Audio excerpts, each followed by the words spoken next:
야곱이 임종 직전에 온 힘을 다해서 12아들과 그 아들들이 장래 이룰 12지파들을 향한 예언과 축복을 하고 있었습니다. 이제 마지막으로 베냐민 차례가 되었는데요. 이 베냐민은 야곱의 아내 라헬이 낳은 둘째 아들이요 야곱의 12번째 아들 즉 막내 아들이었습니다. 여러분 27절을 다시 보면 베냐민은 물어뜯는 일이라 아침에는 빼앗은 것을 먹고 저녁에는 움킨 것을 나누리로다 했습니다.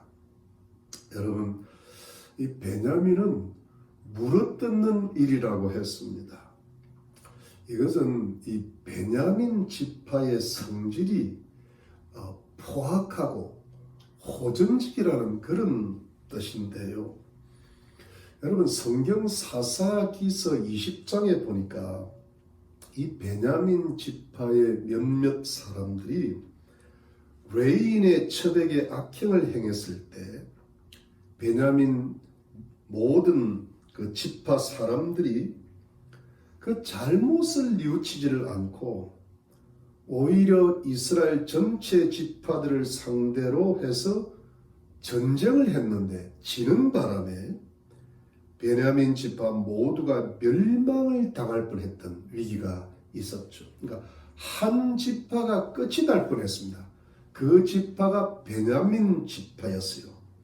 그러니까 베냐민 지파가 작은 지파인데 그야말로 온 이스라엘 전체 지파를 상대로 전쟁을 벌일 정도로 좀 사납고 호전적인 그런 지파였습니다. 그런데 이 물어뜯는 이리가 아침에는 빼앗은 것을 먹고 저녁에는 움킨 것을 나누리로다 했거든요. 이것은 이 포악하고 사나운 이리가 아침에는 자기만을 생각하고 자기가 사냥한 먹이를 자기만 먹지만은 그런데 저녁이 되면 자기만을 생각하지 않고 다른 무리들과 어울려서 먹이를 나누어 먹는다는 그런 뜻인데요. 이것은 베냐민 지파가 원래 성질이 사납고 물어뜯기를 좋아하고 호전적인데 처음에는 그저 자기만 알고 욕심이 많고 자기 중심적인 지파였지만 나중에는 다른 사람들과 다른 지파들과 함께 나누어 먹을 줄도 알고 함께 살아갈 줄도 아는 다소 너그러운 마음을 가진 지파로 변화되어 간다는 뜻으로 해석을 할 수 있을 것입니다.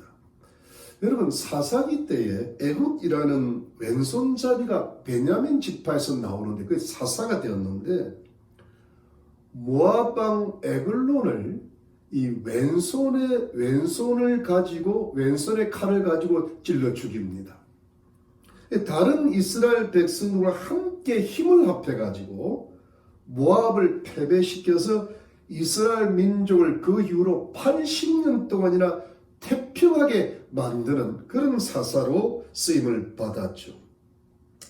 여러분 무엇보다도 이 사사시대가 끝나고 이스라엘의 왕정시대가 시작됐을 때 첫 왕이 베냐민 지파 출신의 사울입니다.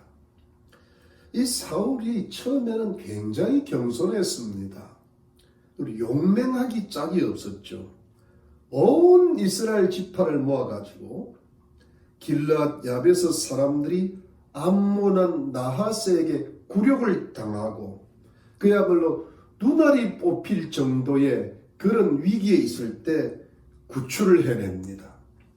특히 블레셋과의 그 전쟁에서는 이스라엘 민족이 승리를 하는데 결정적인 공을 많이 세운 사람이 이 사울 왕이죠. 특히 여러분 이 사울의 아들 요나단이 베냐민 지파 아닙니까? 다윗 왕을 너무 사랑해서 다윗이 이스라엘의 왕이 되는데 결정적인 공헌을 했다고 봐도 과언이 아닌 사람이죠. 그렇게 좋은 일을 많이 했습니다. 요나단을 생각하면 참 마음이 안타깝죠. 이 베냐민 지파가 굉장히 호전적이고 자기중심적이고 사납기도 하였지만 나중에는 이스라엘의 평강과 번영에도 공헌을 많이 했던 그런 지파로 봅니다. 여러분, 나중에 유다 지파의 다윗 왕을 다른 모든 이스라엘 지파들이 배반을 했던 때도 항상 다윗 왕 곁에서 함께하면서 도왔던 지파가 바로 베냐민 지파였죠. 유다 지파와 베냐민 지파 항상 같이 갑니다. 그러므로 성도님들, 이 베냐민 지파의 예언을 통한 교훈은 사람이 처음에는 이리처럼 살아와도 남을 물어뜯기도 하고 비방도 하고 해치기도 하고 자기 욕심만을 채우고 아주 이기적이고 자기 중심적인 사람이었다 하더라도 그 사람이 하나님 앞에 회개하고 우리 영적으로 예수를 믿고 성령으로 거듭나 하나님의 자녀가 되고 하나님 말씀에 순종해 나가기만 하면 그 사람의 성질과 성품이 변화되고 생화되어서 자기 성질을 이겨낼 수가 있고 오히려 타인과 이웃을 향해서 베풀고 나누어주고 함께 살아가는 법을 배우게 되는 그런 성숙한 사람이 될 수 있다는 데 영적인 의미가 들어 있습니다. 그러니까 우리 하나님 백성들은 단 지파가 되지 말고 베냐민 지파가 되어야죠. 단 지파는 굉장히 지혜롭고 처음에는 매우 선했지만 나중에는 뱀과 독사처럼 아주 악하게 변하고 말았거든요. 그런데 베냐민 지파는 처음에는 사납고 악했지만 나중에는 상당히 선하고 베푸는 모습의 지파로 변화되었다는 그런 뜻입니다. 여러분, 우리도 인생을 살아가면서 하나님 말씀을 배워나가면서 신앙생활을 하면서 또 세파에 부딪히면서 우리가 베냐민 지파처럼 처음에는 좀 이기적이었다 하더라도 나중에는 이타적으로 점점 선하고 좋은 모습으로 이웃과 함께 더불어 살아가는 그런 복된 마음을 가진 사람들로 변화되는 것이 복된 신앙생활인 줄로 믿으시기를 바랍니다. 사랑하는 성도님들, 이제 야곱의 예언과 축복이 끝이 났어요. 그런데 이 야곱의 임종 직전의 예언과 축복에는 우리가 알아야 할 한 가지 중요한 영적인 교훈이 들어있어요. 그것이 무엇일까요? 그것은 내가 오늘 지금 행하고 있는 일들이 나와 나의 자녀들과 나의 가문의 장래일들을 결정짓는 아주 중요한 재료들이 된다는 사실이죠. 여러분, 이 교훈을 반드시 기억하시고 마음에 새기셔야 될 것입니다. 여러분, 28절을 한번 보시기 바랍니다. 28절에 보니까 이들은 이스라엘의 12지파라. 이와 같이 그 아비가 그들에게 말하고 그들에게 축복하였을 때 곧 그들 각인의 분량대로 축복하였더라. 여러분, 이것이 무슨 뜻이냐 하면 야곱이 12아들을 그 12아들이 이룰 12지파에 대해서 축복하는 말을 하였는데 그 축복을 그 아들들의 각인의 분량대로 즉 각 사람의 분수대로 축복을 했다는 그런 뜻입니다. 그러니까 이것은 야곱이 그냥 아무렇게나 생각나는 대로 자기 뜻대로 자기 마음을 따라 예언을 하고 축복을 했다는 뜻이 아니지요. 물론 여러분, 이 축복의 말은 하나님의 뜻대로 했습니다. 하나님께서 주시는 강력한 성령의 감동을 따라서 그 아들들의 장래의 일들을 예언하고 축복을 하였죠. 그러니까 여러분, 그 아들들 12지파가 받을 축복은 오직 하나님께서 축복하시는 뜻을 따라 된 것이지요. 그리고 그 하나님께서 각 아들, 각 지파의 축복의 양과 형태를 정하시는 것이지요. 그래서 여러분, 야곱이 각인의 분량대로 축복하였다는 뜻이 무엇이냐 하면, 하나님께서 축복의 양과 형태를 정하시지만 그 하나님의 축복의 양과 형태들이 인간이, 그 아들들이, 그 지파들이 하나님의 축복을 담을 수 있는 그릇의 크기와 형태에 따라 된다는 뜻이 숨어 있다는 겁니다. 여러분, 즉 야곱이 예언을 했을 때에 오직 하나님의 성령의 감동을 따라 된 것은 분명한 것이지만, 그것이 하나님의 뜻으로만 되는 것이지만, 이 축복을 하는 당사자인 인간인 야곱에게도 생각이라는 게 있다는 겁니다. 그것을 하나님이 전혀 무시하시지는 않는다는 뜻이죠. 야곱이 생각하는 평소 때 아들들의 모습이 있다라는 겁니다. 그것이 재료가 되었다는 이야기입니다. 이 아들들의 평소 때 살았던 모습이 이 아들들이 장래에 이룰 그 지파들을 향한 예언과 축복의 재료가 되었다는 사실만큼은 부인할 수가 없는 것입니다.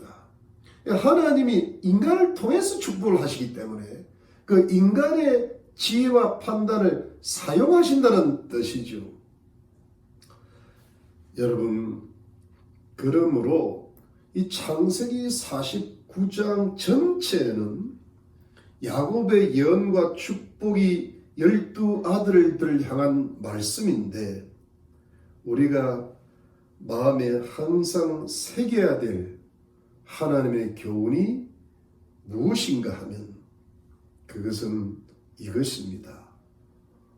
오늘의 삶이 내일의 삶을 결정짓는다는 겁니다. 오늘 하루하루를 살아갈 때 내가 살아계신 하나님 앞에서 사람들에게 말하고 행하는 모든 말과 행동들이 하나님께서 우리와 우리 자녀들과 우리의 장래들을 얼마나 많이 또는 적게 축복하시는 그런 재료들이 된다는 그런 뜻입니다. 물론 여러분, 이 인간적인 재료들, 우리가 하는 말과 행동만 가지고 하나님의 축복이 결정되는 것만은 아닙니다. 하나님의 축복은 반드시 하나님의 용서와 은혜와 자비와 엄청난 기적의 풍성함이 들어있죠. 인간적인 재료만 가지고는 하나님 크신 축복을 못 받기 때문입니다. 그러나 그럼에도 불구하고 이 인간적인 재료는 그것대로 분명히 중요한 재료가 된다는 뜻입니다.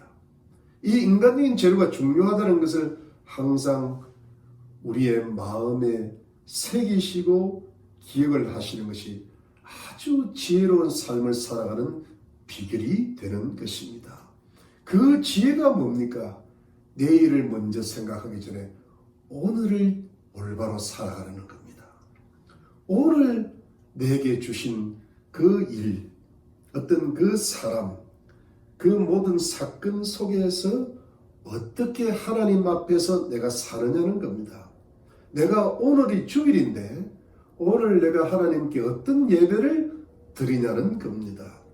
오늘 내가 하나님께 어떤 사랑과 충성과 헌신을 드리냐는 것입니다. 오늘 내가 하나님 앞에서 어떻게 사람을 대하고 행하고 말하느냐는 것입니다. 사람에게 어떻게 베풀고 어떻게 나누는 겁니다. 내가 하나님 앞에 말 한마디라도 선하고 또는 악했느냐는 겁니다. 내 생각이 아무도 없을 때, 혼자 있을 때 다른 사람을 생각하는 마음이 선했느냐 악했느냐는 겁니다. 내가 겸손하냐 교만하냐는 겁니다. 이것이 오늘을 살아가는 미래를 향한 우리들의 재료가 된다는 그런 뜻입니다. 이 오늘의 재료들이 계속해서 쌓여나가는 것이죠. 그리고 이것이 내일을 결정합니다. 우리와 우리 자녀들의 장래들을 하나님께서 결정하시는 재료들이 된다는 그런 뜻입니다. 이것을 하나님이 반드시 사용하신다는 뜻이죠. 하나님께서 이 인간적인 재료들을 이용하시고 잘 참고로 하셔서 하나님의 풍성하신 은혜를 따라 축복의 양과 형태를 정하시게 된다는 것입니다. 각인의 분량대로 하나님께서 정해주신다는 것이죠. 르우벤, 시므온, 레이, 유다, 스불론, 이사갈, 단, 갓, 아셀, 납달리, 요셉, 베냐민의 분량대로 정하셨다는 겁니다. 그들의 기질이 달라지고 성품이 변화되고 직업이 각각 달라지고 운명이 달라지게 되었죠. 그리고 축복이 크고 작고 평범하고 그 양이 달라지게 되었습니다. 그러므로 성도님들 항상 이 부분을 기억하시길 바랍니다. 창세기 49장을 꼭 기억하시길 바랍니다. 오늘의 축복은 우리의 의제의 재료로 된 결과입니다. 그러면 내일의 축복은 우리의 오늘의 재료로 된 열매가 될 것입니다. 물론 하나님의 풍성하신 은혜가 임하실 것입니다. 그러나 그 하나님의 풍성하신 은혜마저도 오늘 내가 하나님 앞과 사람 앞에 행하는 나의 재료와 함께 내가 하나님 앞에 장래일을 위하여 간절히 드리는 기도와 하나님을 향한 순종과 헌신의 수고가 있을 때만이 그 하나님의 풍성하신 은혜와 긍휼도 임하신다는 사실을 믿고 기억하시기를 바랍니다. 여러분 이것을 기억하셔야 돼요. 그래서 여러분 우리가 매일매일의 생활 속에 그야말로 하나님 앞에 저축을 하는 시간이 있어야 돼요.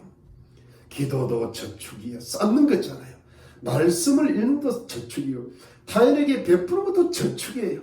내일을 위해서 복을 쌓는 것이라고 꼭 기억을 하시고 이것을 우리 마음의 경계로 삼으시고 그래서 우리가 장래일에 하나님께서 많은 축복을 베푸실 것을 믿고 그 열매를 그 달고 좋은 열매를 맺을 것으로 믿고 그렇게 오늘을 하루하루 열심히 복되게 사시기를 바라고 소원합니다. 예, 아멘입니다. 그리고 사랑하는 성도님들 이제 야곱은 거의 죽음 직전에 놓였어요. 그런데 이 야곱이 마지막 숨을 가쁘게 몰아쉬면서 마지막 유언을 했어요. 12 아들들에게 유언을 하는데 부탁을 한 게 아니라 명령을 했다고 몇 번 성경에 나와 있습니다. 그것은 바로 자신이 묻힐 장소, 즉 자신의 몸을 매장할 장소에 관한 것이었어요. 여러분 29절 한번 보겠습니다. 여러분 49장 29절에 그가 그들에게 명하여 가로되 내가 내 열조기로 돌아가리니 나를 햇사람 에브론의 밭에 있는 굴에 우리 부요조가 함께 장사하라. 이 굴은 가나안 땅 마므레 앞 막벨라 밭에 있는 것이라. 아브라함이 햇사람 에브론에서 밭과 함께 서서 그 소유 매장지를 삼았으므로 아브라함과 그 안에 사라가 거기 장사되었고 이삭과 그 안에 리브가 또 거기 장사되었으며 나도 레아를 그곳에 장사하였노라. 이 밭과 거기 있는 굴은 햇사람에서 산 것이니라. 야곱이 아들에게 명하기를 마치고 그 말을 침상에 거두고 기운이 지나여 그 열조기로 돌아갔더라. 여러분 50장 12절입니다. 50장 12절에 야곱의 아들들이 부명을 쫓아 행하여 그를 가나안 땅으로 메어다가 마므레 앞 막벨라 굴에 장사하였으니 이는 아브라함이 헷 족속 에브론에게 밭과 함께 사서 소유 매장지를 삼은 곳이더라. 요셉이 아비를 장사 후에 자기 형제와 호상꾼과 함께 애굽으로 돌아왔더라. 여러분 이 부분이 이렇게 자꾸 이렇게 뭐랄까 좀 길게 기록되어 있으면서 이렇게 반복이 된다는 것은 굉장히 강조가 되어 있다는 그런 뜻인데요. 야곱이 지금 자기가 죽으면 자신의 시선을 어디다 묻어다 달라는 것이에요. 그것은 오래전에 할아버지 야곱이 해족속 에브론에게서 은 400세겔에 샀던 가나안 땅의 마므레 앞에 있는 막벨라 밭인데, 그것이 아브라함의 소유지인데 그 막벨라 밭에 자신이 미리 파놓았던 굴에다가 자신을 반드시 묻어달라는 것입니다. 그것이 자신이 묻힐 소유 매장지라는 겁니다. 여러분, 이 가나안 땅의 소유 매장지에 반드시 자신을 묻어달라고 전에 요셉에게 환도뼈 아래 손을 넣어서 맹세를 시키면서까지 간절히 부탁을 하였더랬습니다. 그런데도 지금 임종 직전에 다시 모든 아들들에게 유언을 하면서 명령을 하였던 겁니다. 그리고 야곱은 죽었습니다. 야곱의 일생이 마친 것이지요. 그래서 요셉과 아들들은 아버지 야곱의 맹세 시킴과 명령대로 죽은 야곱의 시신을 가나안 땅 마므레 앞 막벨라 밭의 굴에다가 매장을 하였습니다. 아버지 야곱의 맹세 시킴과 유언과 명령 그대로 했죠. 이래서 야곱의 일생이 마치고 장래가 끝났던 겁니다. 사랑하는 성도님들, 왜 야곱이 이토록 아주 고집스럽게도 요셉에게는 정말 맹세도 시키고 아들들에게는 명령하고 유언을 하면서까지 반드시 조부 아브라함이 샀던 그 에브론에게서 샀던 소유 매장지에 묻히고자 했던 이유가 뭘까요? 단순한 야곱의 간섭적이고 고향 땅을 사모하는 인간적인 소원 때문이었을까요? 그렇다면 이렇게까지 야곱이 강하게는 주장을 안 했을 것 같아요. 좀 묻어달라 이 정도였을 거예요. 그런데 여러분, 야곱이 만일 애굽 땅에 묻혔다면 훨씬 매장지의 환경이 좋았을 겁니다. 애굽 총리 대신인 아들 요셉의 배경을 힘입어서 아주 좋은 장소에 아주 웅장한 모습으로 잘 안장이 되었을 것입니다. 피라미드는 아니더라도 그게 좀 버금가는 정도는 됐을 거예요. 근데 여러분, 거기에 비하면 가나안 땅의 막벨라 굴은 매우 초라한 장소였어요. 그야말로 거기는 달랑 소유 매장지만 있는 곳이에요. 아브라함과 사라와 또 이삭과 리브가 또 야곱의 아내 레아가 장사된 곳이지요. 그들의 무덤만 있습니다. 주위에 아는 사람들도 이제는 없어요. 집도 없고 다른 땅들도 없어요. 그야말로 무덤들만 몇 개 있는 곳입니다. 애굽에서 아주 멀리 떨어지는 아주 초라한 곳입니다. 그런데 왜 굳이 야곱이 여기에 묻히기를 원했을까요? 거기는 가족들이 한번 찾아오기도 힘든 땅이잖아요. 도대체 이 야곱의 마음에는 무엇이 들어있었을까요? 그것은 하나님의 약속의 말씀이었어요. 가나안 땅은 하나님의 약속의 땅이었기 때문이에요. 하나님께서 가나안 땅을 그 후손에게 주리라고 약속을 하셨죠. 하나님께서 아브라함의 아들 이삭에게도 그 가나안 땅을 주시라고 약속을 하셨죠. 그리고 하나님께서 이삭의 아들 야곱에게도 가나안 땅을 그 후손에게 주리라고 약속을 하셨어요. 이 가나안 땅에 대한 하나님의 약속이 대대로 내려왔어요. 이 하나님의 약속 하나를 붙들고 이 약속 하나 붙들고 가나안 땅에서 나그네처럼 살았던 가문이 아브라함 가문이거든요. 다른 이유 때문에 가나안 땅에 살지 않았습니다. 가나안 땅이 갈대아 우르나 하란 땅보다 좋아서 산 땅이 아니란 말입니다. 환경이 절대적으로 좋지가 않았어요. 그러나 하나님이 그 땅을 자신들의 후손에게 주시리라고 약속하신 땅이기 때문에 그 말씀 하나 붙들고 약속 하나 붙들고 살다가 죽었던 사람들이 아브라함 가문의 사람들이거든요. 그런데 여러분, 하나님께서 약속은 하셨는데 분명히 이들이 약속은 받았는데 약속의 성취가 안 되었지요. 그래서 약속의 성취를 보지 못하고 아브라함도 이삭도 결국 야곱도 죽은 겁니다. 이들이 다 죽었습니다. 그런데도 하나님의 약속이 아직은 성취가 안 된 겁니다. 그러면 어떻게 됩니까? 하나님의 약속이 죽은 것입니까? 그것이 아니죠. 하나님의 약속을 받은 사람들은 죽었어도 하나님의 약속은 여전히 살아있었던 것입니다. 그러면 이 하나님의 약속이 어떻게 살아있었던 것입니까? 죽었던 사람들의 마음속에 살아있었죠. 죽었던 아브라함과 이삭의 마음속에 하나님의 약속은 여전히 살아있었고 또 죽음 직전에 곧 죽을 야곱의 마음속에 하나님의 약속이 여전히 살아있었던 것이죠. 그래서 야곱 자신은 비록 죽더라도 여전히 하나님의 약속이 살아있음을 믿고 있으니까 그 믿음의 증거로 자신의 죽은 몸이라도 반드시 가나안 땅 막벨라 굴에 묻혀야 한다는 것이었습니다. 그래서 자신은 죽어도 가나안 땅으로 가야 된다는 것입니다. 그러므로 여러분, 야곱의 몸이 가나안 땅의 막벨라 굴에 묻힌 것은 단순히 야곱의 몸이 고향 땅 조상들의 묘에 함께 묻힌 것이 아니라 하나님의 약속이 여전히 자신들의 마음속에 살아있다는 믿음의 증거로서 영적인 의미가 있는 것이지요. 야곱의 몸이 가나안 땅에 묻힌 것이 절대로 육적이고 인간적이고 세상적인 의미 때문이 아니라는 겁니다.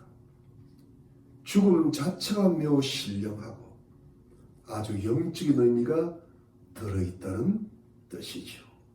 야곱의 죽음에는 하나님의 약속이 여전히 살아있다는 영적인 의미가 된다는 겁니다. 야곱이 가나안 땅에 묻혀야 그 후손들이 언젠가 돌아오게 된다는 그런 뜻이죠. 여러분, 오늘 본문인 이 창세기 50장 1절부터 11절의 다소 긴 내용을 보면요, 제가 읽지는 않겠지만 야곱의 장례 절차가 굉장히 웅장하고 아주 장엄한 것을 볼 수가 있습니다. 아마 성경에서 가장 큰 장례시라고 할 수 있겠습니다. 매우 웅장하고 아주 장엄하죠. 최고의 장례식이었어요. 우선 애굽의 장례법을 따라서 야곱의 시신을 미라로 만들었습니다. 여러분, 미라로 만들면 그 시체가 몇백 년, 몇천 년을 부패하지 않는다고 합니다. 이렇게 야곱의 시신을 미라로 만드는 데만 40일이나 걸렸죠. 애굽의 최고의 장의사들이 이렇게 만들었죠. 그리고 나서 70일 동안 애국을 하였습니다. 즉 요즘으로 하지만 70일장을 지냈는데요. 애도 기간이 그만큼 길었다는 뜻입니다. 그야말로 애굽의 국장에 가까운 긴 기간이었고 최고의 예우였습니다. 아마 총리 되신 요셉에 대한 예우로 그리했을 것입니다. 그런데 이것으로 끝난 것이 아니었죠. 이제 애굽왕 바로의 허락을 받고는 야곱의 시신을 가나안 땅으로 옮겨야 했는데 누가 함께 갔느냐 하면 애굽 바로 왕의 모든 신하가 다 따라갔습니다. 애굽 왕국의 장로들과 애굽 나라의 장로, 즉 애굽 나라의 전체 나이든 원로 대신들도 다 따라갔습니다. 물론 요셉과 형제들과 온 가족들도 아주 어린 아이들만 빼놓고는 다 따라갔습니다. 게다가 이들을 호위하기 위하여 병거와 기병, 즉 호위 군대가 따라갔다는 겁니다. 그야말로 엄청난 규모의 장례 행렬이었죠. 그리고도 가나안 땅에 들어가서도 요단강 건너편 아닷이라고 하는 곡식을 타작하는 마당에 이르러서는 또 7일 동안 호곡을 하고 애통을 하면서 애도의 시간을 또 보냈습니다. 이것이 얼마나 크고 장엄하게 보였는지 가나안 땅의 사람들이 그것을 애굽 사람들의 큰 애통이라 하면서 그 땅의 이름을 아벨 미스라임이라고 불렀습니다. 이것은 애굽인의 곡합니다. 그들이 보기에 가나안 사람들 보기 보통 장례 절차가 아니니까 그렇게 부른 겁니다. 이렇게 해서 야곱의 웅장하고 장엄한 장례식이 다 끝이 나고 돌아오게 되었던 것이죠. 사랑하는 성도님들, 여기서 우리는 한 가지 깊이 생각해 보아야 될 것이 있습니다. 이것은 야곱의 웅장하고 장엄한 애굽식의 최고로 화려한 장례식과 야곱의 초라하고 쓸쓸하기가 짝이 없는 가나안 땅의 막벨라 굴이 비교가 되는 것이지요. 야곱의 장례식은 최고의 장례식입니다. 이런 장례식은 매우 드문 장례식이죠. 그러나 정작 야곱이 묻힌 매장지는 아주 초라하기 짝이 없는 그야말로 굴이었습니다. 아마도 애굽 사람들이 그렇게 생각했을 거예요. 아니, 이런 조그만 굴에 이 시신을 묻으려고 여기까지 이렇게 왔단 말인가 라고 생각을 하였을 것입니다. 그런데 여러분, 정작 야곱의 생각은 무엇이었을까요? 아마도 야곱은 이런 웅장한 장례에 대해서는 생각을 별로 안 했을 거예요. 아예 관심이 없었을 거예요. 미라가 되든 말든 71장 하든 말든 애굽의 고관 대적들이 따라올든 말든 뭐 크게 별 관심이 없었습니다. 무엇이 어떻게 되더라도 아예 별로 관심이 없었습니다. 사랑하는 성도님들, 야곱의 관심은 딱 한 가지입니다. 야곱이 죽기 전에 부탁하고 맹세하고 명령하고 요원했던 단 한 가지 뿐이었습니다. 그것은 가나안 땅의 조상들의 묘가에 있는 막벨라 굴에 자신을 묻어달라는 바로 그것이었습니다. 야곱의 관심은 애굽의 장엄한 장례식이 아니었어요. 오직 가나안 땅의 초라한 막벨라 굴에 그 아브라함과 이삭과 사라와 그 리브가 레와 함께 묻히는 그것밖에 없었어요. 여러분, 그 이유가 무엇이었을까요? 그것은 오직 하나님의 약속 때문이었어요.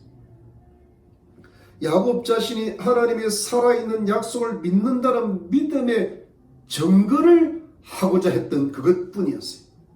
야곱은 죽더라도 하나님의 약속은 여전히 야곱의 마음속에 살아있다는 그 믿음의 증거를 남기고 싶었던 것이었어요. 이런 의미에서 야곱의 죽음은 육적이고 인간적이고 세상적인 의미가 아니라 매우 영적이고 아주 신령한 의미가 들어있는 것이죠. 야곱은 죽더라도 하나님의 살아있는 약속의 말씀을 품에 품고 죽었다는 겁니다. 믿음의 증거로 보여놓고 죽었다는 그런 뜻입니다.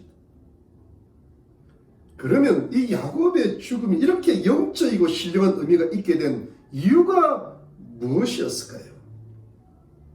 그것은 야곱이 살아있을 때 야곱의 인생이 영적이었고 신령했다는 증거를 이야기하고 있는 겁니다. 그 사람이 죽는 모습을 보면 살아있을 때 어떻게 살았느냐가 결과로 나왔다는 겁니다. 여러분, 야곱의 일생이, 그 인생이 신령하고 영적이었다는 뜻이 뭡니까? 그것은 야곱이 일평생을 살면서 범사에 거룩하고 범사에 경건하고 항상 하나님 뜻에 순종하고 별로 실수와 가오가 없는 거의 흠없는 완벽한 인생을 살았다는 뜻이 결코 아닙니다.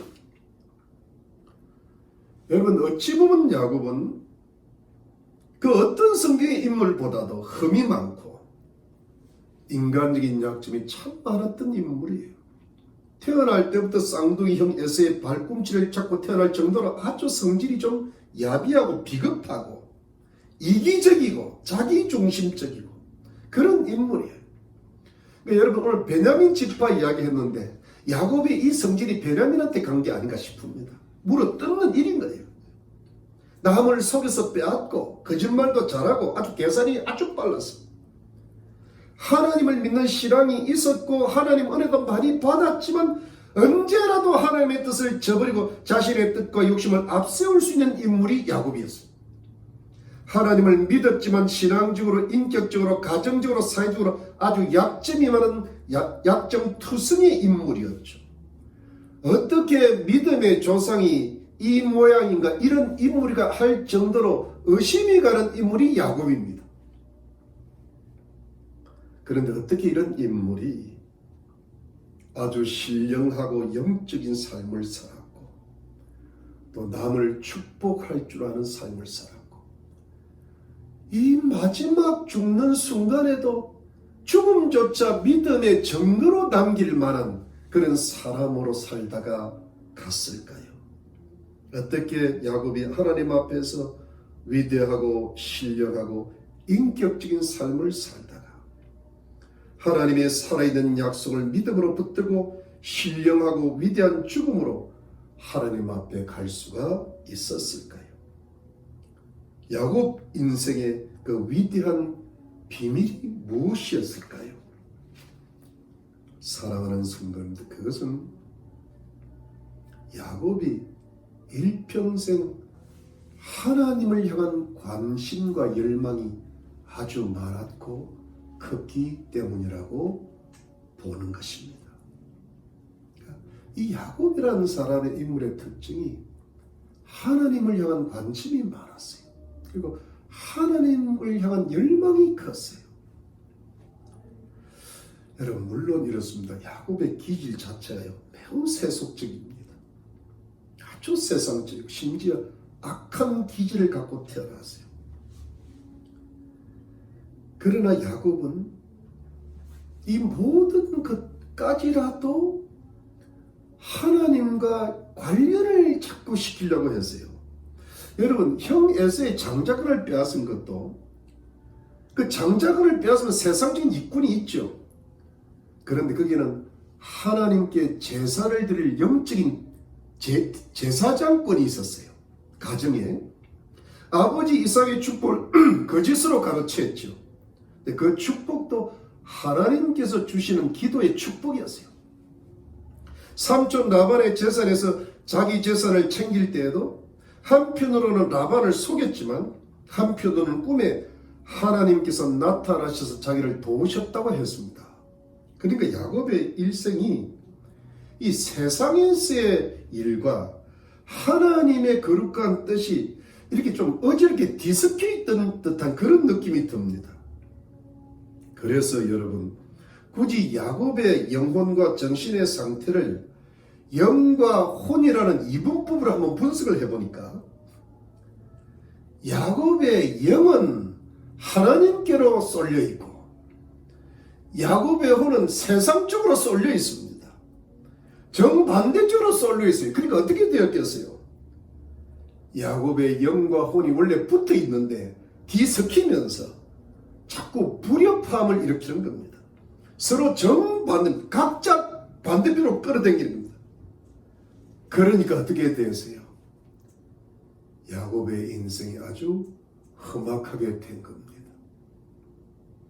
이것이 무슨 뜻입니까? 하나님께서 야곱이를 험한 세월 속에서 강하게 훈련을 시켰다는 것입니다. 세상의 고난을 당하게 되었다는 겁니다. 그래서 결국 야곱이 어떻게 되었습니까? 이스라엘이 되었죠. 하나님과 겨루어 이긴 자라는 뜻의 이스라엘이 되었습니다. 이것은 야곱이 이스라엘로 변화되고 성화되었다는 뜻이죠. 전혀 다른 사람으로 변화가 되었습니다. 하나님의 훈련의 험악한 세월 속에서 전혀 새로운 사람으로 변화가 되었다는 겁니다. 그야말로 새로운 피조물이 되었다는 그런 뜻이죠. 이것이 어떻게 되어서 그렇게 되었다는 겁니까? 야곱의 이 세상적인 혼이 야곱의 거룩한 영을 따라가게 되었다는 그런 뜻입니다. 원래는 혼이 영을 끌고 다녔는데 뒤섞이고 반대를 많이 했는데 그래서 갈등도 많았는데 혼과 영이 따로 움직이니까 얼마나 갈등이 되겠어요. 그러나 하나님의 훈련 속에서 험한 세월의 고난을 겪으면서 이제는 자발적으로 혼이 영을 따라가는 사람이 되었다는 겁니다. 그러니까 혼이 꺾여버린 거예요. 혼이 변화가 되었어요. 혼에서 세상물이 빠져나간 겁니다. 혼에서 세상 악까지 떨어져 그 야비한 성격이 없어져 버린 겁니다. 이게 보통 일입니까? 사람이 변화되는 것이 하루아침에 안 됩니다. 일평생이 걸리는 일이죠. 결국 그 혼이 야곱의 기질이 야곱의 인격이 스스로 하나님을 닮아서 경건하고 거룩한 인격으로 바뀌었다는 뜻입니다. 하나님을 아는 지식을 가진 야곱의 영은 영대로 커져가고 있었죠. 믿음이 커진 겁니다. 이 혼이 훈련을 받으면서 말입니다. 그러니까 혼의 도움을 받아서 영이 커진 거죠. 믿음이 커진 겁니다. 그래서 야곱은 하나님의 선지자로 점점 영적인 인물로 커져갔던 것입니다. 그러니까 야곱의 영과 혼이 이제는 같은 방향으로 하나님을 향하여 가게 된 거죠. 야곱의 신앙과 인격이 같이 가게 되었던 겁니다. 야곱의 신앙과 인격이 함께 자라고 커지고 성숙한 하나 영적, 인격적, 도덕적으로 하나님 앞에 경건한 사람이 되었다는 그런 뜻이죠. 이렇게 해서 야곱의 인생은 그야말로 147년의 인생을 통해서 하나님 앞에서의 위대한 인물로 완성이 되어갔던 것입니다. 그래서 야곱의 죽음은 그가 얼마나 위대한 하나님의 사람으로 완성이 되었다는 것을 보여주는 증거인 겁니다. 하나님의 약속을 붙들고 무덤으로 들어가는 그 믿음의 증거를 여실히 보여주고 있는다. 끝까지 가나안 땅에 묻어들어가 그러잖아요. 이게 뭐냐면 그 속 뼛속 깊이 하나님의 약속이 들어가 있는 것입니다. 영혼 육이 하나님 앞에 온전히 서게 된 것이죠. 사랑하는 성도입니다. 이 애굽의 가장 웅장하고 화려했던 장례식은 또 야곱이 말년에 총리 되신 아들 요셉으로 말미암아 최고의 대접을 받으면서 평안하고 풍성하고 행복한 삶을 살 수가 있었던 것은 또 그가 그의 12아들을 이스라엘의 조상의 지파들로 양육을 결국 해낼 수 있었던 이유는 또 그가 천수를 누리고 평안한 죽음을 마지막에 맞이할 수 있었던 이 모두가 어찌 보면 하나님의 훈련을 잘 감당했고 결국 하나님의 말씀과 뜻에 순종함으로 하나님의 영광을 밝히 나타내는 위대한 하나님의 사람이 되었다는 것에 대한 하나님의 야곱을 향하신 이 세상에서의 마지막 축복이었다고 보여지는 것입니다. 하나님의 야곱 인생을 향한 세상적 배려였고 세상적 축복이었죠. 왜 하나님께서 야곱을 이렇게까지 훈련해 주셨을까요? 왜 하나님께서 야곱에게 이렇게 관심을 가지시고 그 악한 기질, 인간의 기질을 결국은 고쳐내시고 이렇게 위대한 영적, 인격적 인물로 완성시켜 주시고 세상에서의 평안과 축복과 존귀까지 그 장엄한 장례식까지 하게 해 주셨을까요? 그 이유가 무엇일까요? 저는 이렇게 봅니다. 야곱의 하나님을 향한 간절한 관심되었다고 보는 겁니다. 그가 악했거나 야비했거나 욕심이 많았거나 어찌되었든 그의 관심은 그의 영은 하나님께 가 있었습니다. 어찌되었든 야곱은 하나님과 일평생 함께 살았습니다. 어찌되었든 야곱은 하나님과 어찌하든 부대끼면서 살았습니다. 갈등도 많았지만 하나님을 떠나지 않았습니다. 어찌되었든 위기 때마다 하나님께 기도했고 고난을 크게 당하실 때 하나님께 회개했습니다. 어찌되었든 하나님 앞에서 자신의 문제를 해결했습니다. 그가 가장 힘들었을 때 아들 요셉이 죽었다고 했을 때 그의 믿음이 죽는 것 같지만 다시 요셉을 바라보고 그의 믿음이 부활을 하기도 했습니다. 그의 인생이 모든 환난 가운데서 자기를 건져주신 하나님이라고 고백을 했습니다. 이렇게 야곱이 살았어요. 부대끼면서도 하나님을 향한 열망, 하나님을 향한 관심을 놓치지를 않았습니다. 어찌하든 하나님 앞에서 해결하려고 했던 겁니다. 그야말로 하나님 앞에 매달렸다고 해도 과언이 아닙니다. 그러니까 하나님께서 야곱에게 관심을 두신 겁니다. 에서는 인간적으로 넉넉한 면이 많았지만 하나님에 대한 관심이 전혀 없었다는 겁니다. 야곱은 부족했지만 연약했지만 하나님에 대한 관심이 너무 많았던 사람이에요. 그래서 하나님께서 야곱에게 관심을 두셨어요. 그래서 야곱을 고치시기로 작정합니다. 하나님이 아니면 야곱을 어떻게 고치시겠어요? 길고 긴 세월 동안 고치십니다. 야곱 마침내 하나님의 최고의 걸작품으로 완성된 겁니다. 그렇게 세속적이고 야비했던 야곱이 이제는 하나님의 약속을 하나 붙들고 그 죽기를 소원하고 믿음의 증거를 남기고자 하는 신앙의 사람으로 변화되었던 겁니다. 사랑하는 성도님들, 하나님의 인간을 향한 관심이 뭡니까? 그리고 우리 성도님들의 희망은 뭡니까? 그것은 내가 하나님을 향하여 얼마나 관심이 있느냐에 달려있는 겁니다. 내가 얼마나 하나님 말씀에 순종하느냐에 달려있는 겁니다. 내가 얼마나 하나님의 뜻을 추구하느냐에 달려있는 겁니다. 내가 얼마나 하나님의 인도를 받고 있느냐에 달려있는 겁니다. 내가 얼마나 하나님의 일에 참여하고 헌신하느냐에 달려있습니다. 여러분, 우리가 인간적인 조건들이 야곱처럼 열악해도 약점이 아무리 많아도 그것은 문제가 되지 않습니다. 걱정하거나 낙심할 일이 아닙니다. 하나님께서는 그 모든 것을 고치시고 해결하실 수 있는 분이십니다. 왜냐하면 하나님께서는 매우 자비하시기도 하고 전능하신 분이심을 믿으시기를 바랍니다. 그러니까 우리가 이 세상에서 가져야 될 것은 내 자신을 바라보는 게 아니고 하나님을 바라보면서 하나님의 뜻과 일에 그분의 인도에 관심을 갖는 겁니다. 아주 철저하게 하나님의 뜻을 따라 살기로 작정하고 나가는 겁니다.